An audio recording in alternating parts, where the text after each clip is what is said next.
नमस्कार गर्न चाहन्छु। जुन आज हाम्रो पसाल देवताको मन्दिरको आज देउसेरी छ, त्यो देउसेरीमा हामी सम्पूर्ण उहाँ अङ्कल र म भतिज आज सँगै बिच बाटोमा हामी रमाइलो गर्दै र यो पताल झरनाको विषयमा केही कुराहरू जानकारी गराउनको लागि म तपाईँहरूको माझमा अनुरोध गर्न चाहन्छु। जुन 381 मिटर उचाइमा रहेको हाम्रो पताल झरना दक्षिण एसियाको पहिलो स्थानमा र 1 नम्बरमा पर्दछ, जुन अहिलेको भारतमा पनि त्यस्तो छैन भने यो हाम्रो नेपाल कर्णाली प्रदेशको हाम्रो कालीकोट जिल्लामा अवस्थित छ।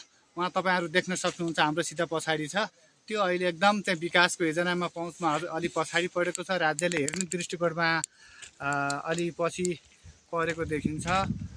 उता अलिमा हो, त्यो तल हो। त्यो विषयमा प्रश्न तपाईँहरूको माझमा म भन्न चाहन्छु। यो विषयलाई हामीले अवगत गरेर यहाँको वस्तुगत भावना, यहाँको दृष्टिकोणले के छ कस्तो छ तपाईँहरूको माझमा राख्दै विकास योजना एकदम पछि छ। जुन अहिले सरकारले गरेको एउटा रेलिङ बाटो मात्रै छ, ठाउँ ठाउँमा होमस्टेहरू बनाइराखेको छ।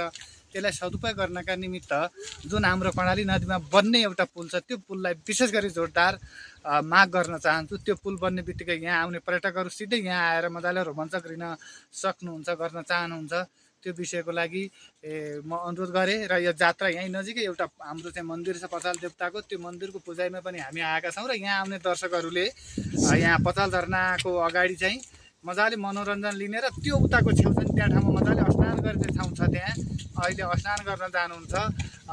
त्यो भन्दै म पनि अब बाँकी कुराहरू मेरो अङ्कललाई केही सल्लाह र सुझाव छ भने म उहाँहरूको लागि धन्यवाद।